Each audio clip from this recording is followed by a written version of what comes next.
आज के लेक्चर में हम डिस्कशन करेंगे comparison of old and new format of financial statement. क्योंकि अभी तक जो डिस्कशन करी हमने उसमें हमने नया फॉर्मेट तैयार किया। ओल्ड फॉर्मेट 19 इससे पहले क्या था और कुछ नॉलेज आपको जो है वो जो आप सोल प्रोप्राइटर के बैलेंस शीट और प्रॉफिट एंड लॉस अकाउंट जो बनाते आए आप उसमें भी इस फाइनल अकाउंट्स को ढूंढ रहे होंगे।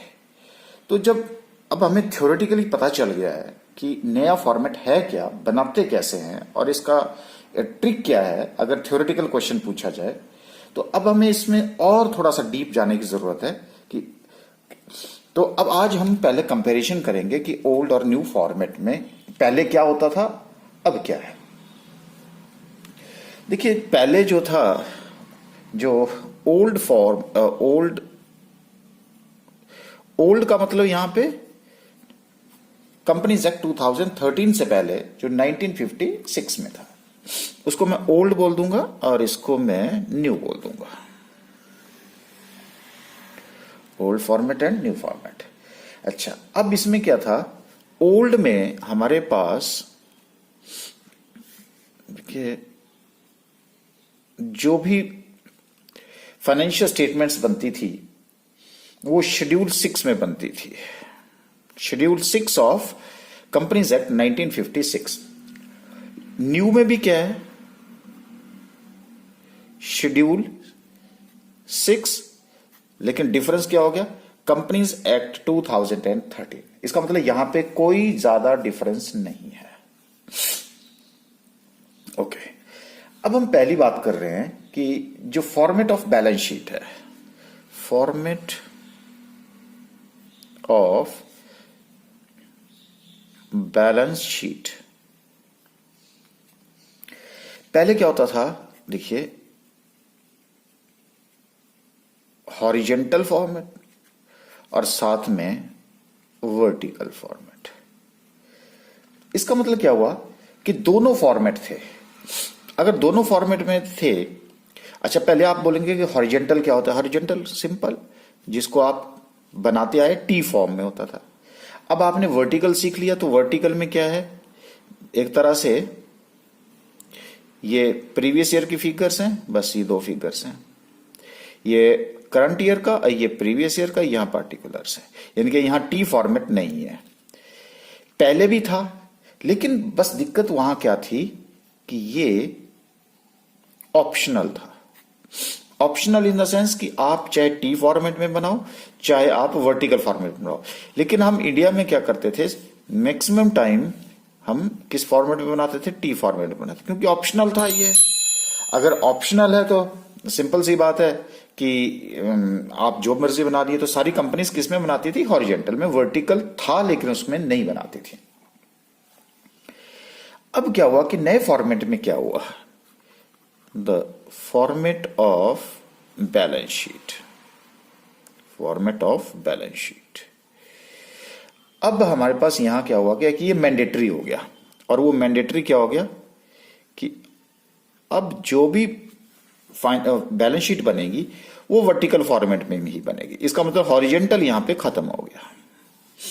इसलिए अब हम इंडिया में दिक्कत इसलिए ज्यादा आ गई क्योंकि वहां ऑप्शनल था तो कुछ बनाते थे कुछ नहीं बनाते थे। अब वर्टिकल है, हॉरिजेंटल फॉर्म में नहीं बनेगा। ओके, उसके बाद क्या हुआ, सेकंड पार्ट आ गया कि यहां पे मैंडेटरी डिस्क्लोजर थे, मैंडेटरी डिस्क्लोजर्स टू बी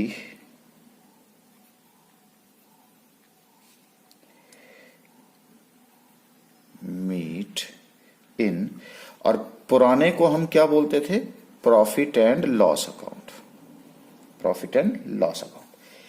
इसका मतलब क्या हुआ कि आपको डिस्क्लोजर तो दिखाना पड़ता था प्रॉफिट एंड लॉस अकाउंट में, लेकिन वहां पे क्या था, आपकी इच्छा होती थी। पहले आप क्या करते थे, ग्रॉस प्रॉफिट ट्रेडिंग अकाउंट बनाते थे, ग्रॉस प्रॉफिट निकाल लेते थे और ग्रॉस प्रॉफिट के बाद एक्सपेंसेस को लेस करके आप नेट प्रॉफिट निकाल लेते थे। और कुछ एक खर्चे जो नहीं दिखाने होते थे उसको आप फटाफट से क्या कर देते थे, मिसलिनियस में डाल देते थे। लेकिन कुछ थे जो आपको दिखाने ही पड़ते थे। लेकिन अब यहां पे अब हम प्रॉफिट एंड लॉस अकाउंट नहीं बनाते, अब हमारे पास क्या बनेगा, statement of profit and loss statement बनेगी। तो फिर फर्क क्या आ गया, बिल्कुल फर्क आ गया। देखिए जैसे मैंने कहा कि अभी तक इससे पहले क्या था, आपकी इच्छा होती थी नेट प्रॉफिट निकाल लो, ग्रॉस प्रॉफिट निकाल लो, कोई आइटम इधर की उधर डाल दो, लेकिन बस होना क्या चाहिए था, मेंटरी डिस्क्लोजर। कुछ आइटम मैं आपको बताता हूं, कुछ एक आइटम्स, और बाकी को कहां डाल देते थे, मिसलेनियस में। इनको आपको यहां दिखानी ही पड़ती थी, डिस्क्लोजर कंसेप्ट था। लेकिन अब क्या हो गया, अब आपके पास आ गया फॉर्मेट। अब आपकी इच्छा नहीं चलेगी, जो कंपनीज एक्ट बोलेगा उसके अकॉर्डिंगली ही आपको बनाना पड़ेगा, आइटम इधर की उधर नहीं होगी। अच्छा, अब जैसे मैं आपको एक छोटा सा एग्जांपल बताता हूं, यहीं पे आपसे शेयर कर लेते हैं। मैं इंस्टांस लेता हूं, जैसे ऑडिट फीस। ठीक है जी, ये आ गई मेरी ऑडिट फीस। अब मैं पुराने फॉर्मेट में चलता हूं।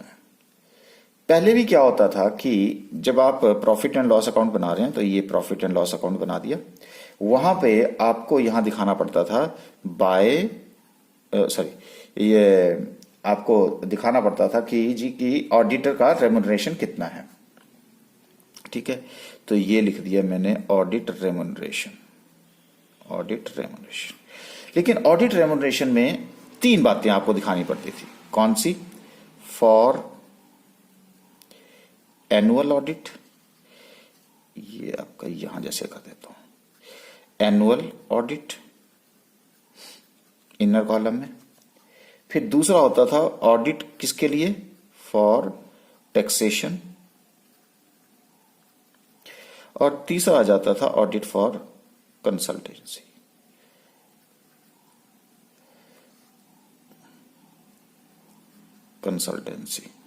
और इसके अलावा अगर कोई और होगा तो अदर्स, यानी कि आपको अलग अलग दिखाने पड़ते थे, तभी तो बोलते थे ना डिस्क्लोजर कंसेप्ट।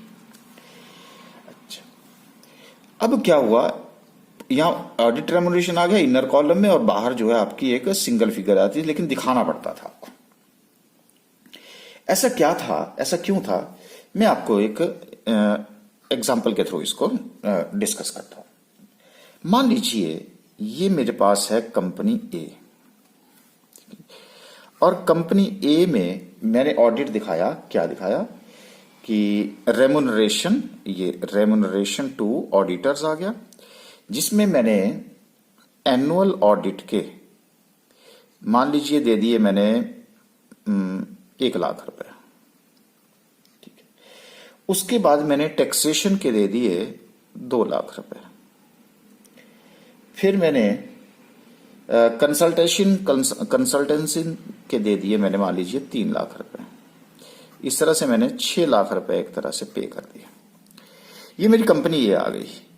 एक मेरे पास कंपनी बी है, और वो कंपनी बी में एनुअल के मान लीजिए 1 लाख रुपए, उसके बाद टैक्सेशन का नील और कंसल्टेंसी के भी नील हो गए, और यहां पे मैंने दे दिया टोटल 1 लाख रुपए। बताइए कौन सा ऑडिटर जो बेटर है? आपको ये पता है कि ये जो टैक्सेशन जो ऑडिटर का रेमुनरेशन है वो कौन, क्योंकि ऑडिटर की अपॉइंटमेंट कौन करता है? Share holders. अब जब शेयर होल्डर करते हैं तो वो जो ऑडिटर है वो किसके लिए अकाउंटेबल होगा? शेयर होल्डर के लिए। और वो कई बार क्या करते हैं कि share holder board of directors को बोल देते हैं कि भैया ये हमने अपॉइंट किया है, इसकी फीस आप देख लीजिएगा कितनी इसको फीस पे करनी है। ठीक है, अच्छा, अब क्या होता है कि अब बताइए कि इसमें कौन सा ऑडिट जो है बेटर, किसने अच्छा ऑडिट किया, नहीं पता चलेगा ना। लेकिन अब मैं आज आपको टिप दे रहा हूं कि यहीं से हमें पता चल जाता है कि ऑडिट कैसा हुआ है। अब देखिए, अपॉइंटमेंट शेयर होल्डर ने की तो वो काम किसके लिए करेगा? शेयर होल्डर के लिए, मालिक के लिए करेगा ना। अब मान लेते हैं कि वो ऑडिट कर रहा है, और उसने क्या किया कि बोर्ड ऑफ डायरेक्टर्स उन्होंने कहा देखो भाई ये देखो एक मुझे कुछ घपला नजर आ रहा है। तो बोर्ड ऑफ डायरेक्टर्स शेयर उसको ऑडिटर को बोलते हैं देखो भाई टैक्सेशन का काम हम कहीं और से करवा रहे हैं, अगर आप चाहते हैं टैक्सेशन तो हम आपको भी दे सकते हैं। इसका मतलब उसने हिंट दे दिया कि इस जो भी स्कैम है उसको दबा दे, तेरे को टैक्सेशन का काम दे देंगे।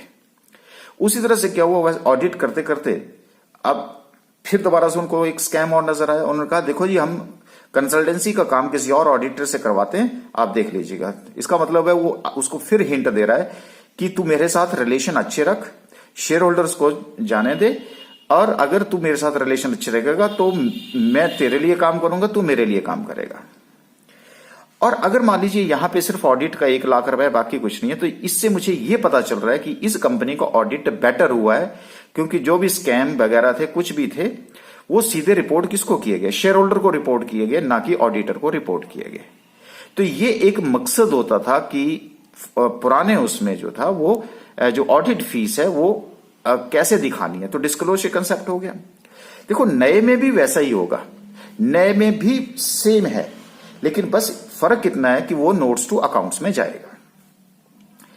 बात क्लियर होगी जी। तो यहां से ऐसे कुछ एक कंसेप्ट जो मैंडेटरी थे डिस्क्लोजर के, उसको हम प्रॉफिट एंड लॉस अकाउंट में दिखाते थे, आज भी हम दिखाएंगे, लेकिन उसको फॉर्मेट के फॉर्म में दिखाएंगे, that is format for the statement of profit and loss account. तो मुझे लगता है आज आपको डिस्क्लोजर वाली बात अंडरस्टैंड हो गई होगी।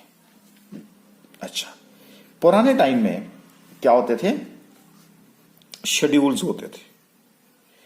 शेड्यूल्स किस चीज के होते थे, देखो शेड्यूल्स होते थे कि बैलेंस शीट में तो आपने दिखा दिया equity share capital, equity share capital, ठीक है जी। अब equity share capital authorise, subscribed, paid up, called up, यानी कि जैसे अनेक्शर होते हैं ना, ठीक है, तो उसकी जो अलग से कैलकुलेशन है वो किस में होती थी, शेड्यूल्स में होती थी। उस तरह से मान लीजिए रिजर्व एंड सरप्लस है, रिजर्व एंड सरप्लस का अमाउंट यहां आ जाएगा, लेकिन उसकी डिटेल कहां जाएगी, शेड्यूल्स। उनको क्या बोलते थे हम, शेड्यूल्स बोलते थे, अनेक्शर बोलते थे। और शेड्यूल्स उसमें आपका नंबरिंग दी होती थी कि ये शेड्यूल के अंदर, इस शेड्यूल के अंदर ये आएगा, इस शेड्यूल के अंदर ये आएगा, इस शेड्यूल के अंदर ये आएगा। देखो आज क्या है, दिखाते तो हम वैसे ही हैं, लेकिन अब हम शेड्यूल का नाम चेंज होकर के बन गया notes to accounts, notes to accounts. हाँ, लेकिन एक फर्क ये है कि अब जो नोट्स टू अकाउंट्स हैं उसकी जो नंबरिंग है वो आप अपनी मर्जी से कर सकते हैं। आपको हो सकता है कि आपने देखा हमने नंबरिंग करी, तो नंबरिंग में हो सकता है कि आप जो फर्स्ट नंबर है वो statement of profit and loss की आइटम को दे दें, दूसरा जो डिस्को है वो बैलेंस शीट की आइटम को दे दें। तो इसमें कोई ऐसा हार्ड एंड फास्ट रूल नहीं है, जबकि पहले शेड्यूल्स में होता था कि बस फलां शेड्यूल के अंदर ही ये आइटम जो आपको शो करनी है। तो ये एक आपके पास डिफरेंस आ गया, पहले शेड्यूल होते थे, अब आपके पास क्या आ गए, नोट्स टू अकाउंट्स आ गए।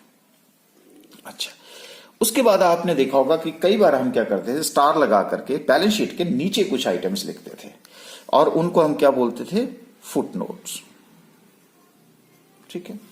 अब क्या होगा, ये कोई फुट नोट नहीं होगा, सब कुछ कहां जाएगा, नोट्स टू अकाउंट्स में जाएगा, नोट्स टू अकाउंट।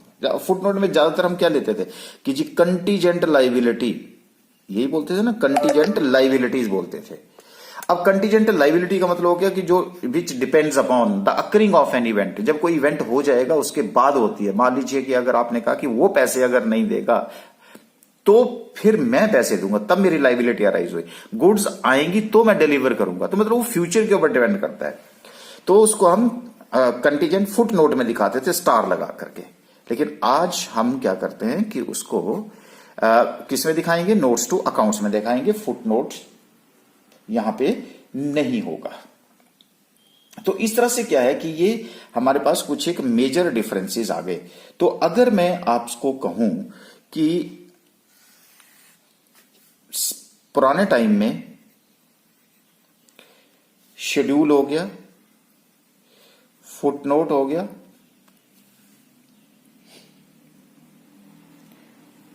ठीक है जी, ये जो सारी बातें हैं अब इसको किस में रिप्लेस,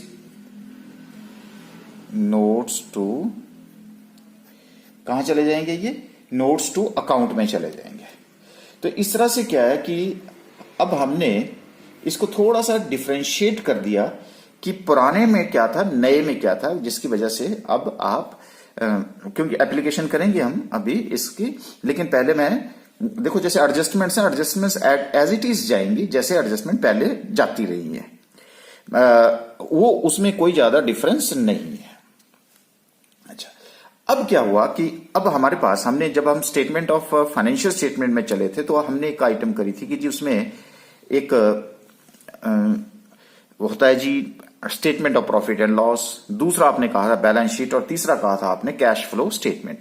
तो स्टूडेंट कंफ्यूज रहता है कि ये है क्या चीज है, तो मैं जरा इसको भी सिंप्लीफाई करके आपकी जो डाउट्स हैं उसको क्लियर करने की कोशिश करता हूं बिफोर एप्लीकेशन। मतलब न्यूमेरिकल करने से पहले आपको पहले ये सारी बातें क्लियर हो जानी चाहिए। चलिए मैं एक छोटा सा इस जो आपका कंफ्यूजन है उसको दूर करते हैं। अब देखिए हमने कहा था कि स्टेटमेंट ऑफ प्रॉफिट एंड जितने भी हमारे पास फाइनेंशियल स्टेटमेंट्स हैं, उन फाइनेंशियल स्टेटमेंट्स में जो नई बात आई है उसमें हम क्या क्या बनाते आए जी। हमने कहा जी हम बनाएंगे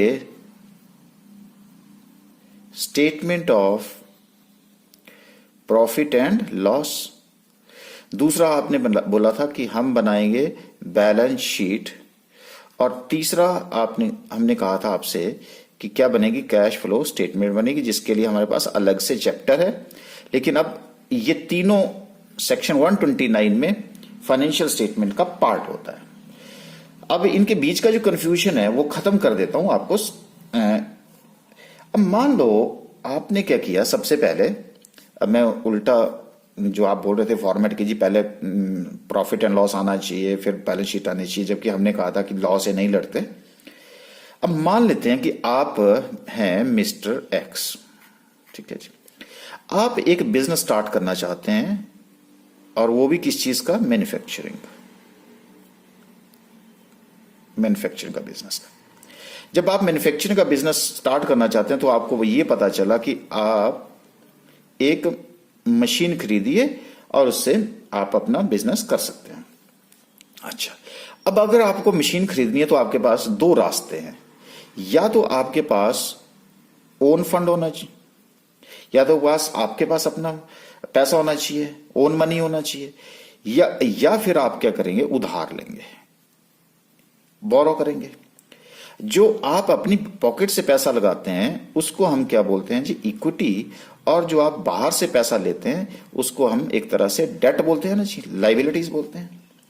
तो इसका मतलब है कि मेरे पास यहां पे जब भी हम बैलेंस शीट बनाते हैं तो बैलेंस शीट के लिए हमारे पास जो इक्वेशन बनती है वो इस तरह से बनी कि आपने एक मशीन खरीदनी है, उसके लिए आपके पास दो सोर्सेज हैं, एक आप उधार ले सकते हैं और एक आप अपनी पॉकेट से पैसा खर्च कर सकते हैं।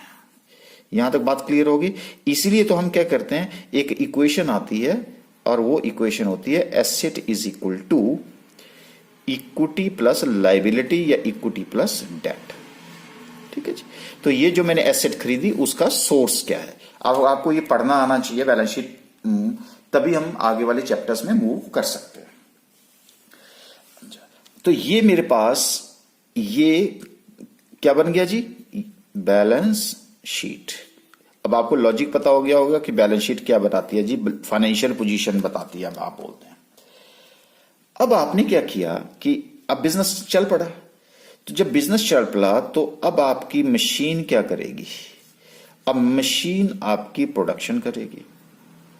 जब प्रोडक्शन करेगी तो फिर क्या होगा, उस प्रोडक्शन से जो आपको प्रोडक्ट निकल के आएगी उस प्रोडक्ट को आप क्या करेंगे, सेल करेंगे। अब जब सेलिंग होगी तो फिर आपके पास क्या आ जाएगा, रेवेन्यू जनरेट हो जाएगा। तो हम एक पार्टिकुलर टाइम पीरियड के बाद, लेकिन अब आपको यह पता है कि उसको प्रोडक्शन करने के लिए आपको क्या चाहिए, रॉ मटेरियल चाहिए, बिल्कुल सही बात है। आपको क्या चाहिए, लेबर चाहिए, सही बात है। आपने जो अगर मान लीजिए उधार खरीदा है तो उसके ऊपर आपको इंटरेस्ट ऑन जो भी डेट्स है वो, अब मशीनरी का कुछ पार्टली यूज होगा तो हम उसको क्या बोलते हैं, डेप्रिसिएशन, तो हम उसका डेप्रिसिएशन यूज करेंगे। अब ये सारी बातें अब हम कहां पे रिकॉर्ड करें, तो हम उसके लिए क्या बनाते हैं, statement of profit and loss. ठीक है, अब स्टेटमेंट ऑफ प्रॉफिट लॉस में आपने सबसे टॉप के ऊपर क्या किया था जी, रेवेन्यू किया ना जी। अब रेवेन्यू में से आपने क्या किया, एक्सपेंसेस लेस किया, और वो एक्सपेंसेस क्या थे, जो ये थे, रॉ मटेरियल हो गया, लेबर हो गई, इंटरेस्ट हो गया, डेप्रिसिएशन हो गया। तो इस तरह से आपके पास ये वाले जो एक्सपेंसेस हैं ये वहां पे शो करके आपके पास क्या आ जाता है, नेट प्रॉफिट आ जाता है। अब जो आपके पास नेट प्रॉफिट आया, उस नेट प्रॉफिट को में से आप क्या पे करते हैं, डिविडेंड पे कर देते हैं। जब डिविडेंड पे कर दिया इक्विटी शेयर होल्डर के पास, तो आप उसको क्या बोलते हैं, सरप्लस बोलते हैं। अगर आपके पास सरप्लस पैसा बच गया तो उसको आप कहां ट्रांसफर कर देते हैं, रिजर्व एंड सरप्लस में ट्रांसफर कर देते हैं, रिजर्व एंड। इसलिए हम बैलेंस शीट का जो रिजर्व एंड सरप्लस है उसमें किसका रिजल्ट जाता है, बैलेंस शीट का। अब आपकी बैलेंस शीट बन गई। अब आप क्या करेंगे कि उस मशीन से प्रोडक्शन करेंगे। जब प्रोडक्शन करेंगे तो उस प्रोडक्शन के लिए प्रोडक्शन करेंगे, और प्रोडक्शन के लिए आप प्रोडक्ट निकालेंगे। अगर प्रोडक्ट आपके पास आ जाती है तो आप उसको क्या करेंगे, सेल करेंगे। सेल करके आपके पास क्या आ जाएगा, रेवेन्यू आ जाएगा। लेकिन जब आप प्रोडक्शन करेंगे तो उसके लिए आपको रॉ मटेरियल चाहिए, लेबर चाहिए, और जो आपने लोन उठा के रखा है, जो डेट्स हैं, उनके ऊपर आपको इंटरेस्ट पे करना पड़ेगा। और जब मशीन है, मशीन को चलाएंगे तो उसके ऊपर डेप्रिसिएशन चार्ज होगा। तो ये सारी रिकॉर्डिंग हम कहां करते हैं, statement of profit and loss में करते हैं।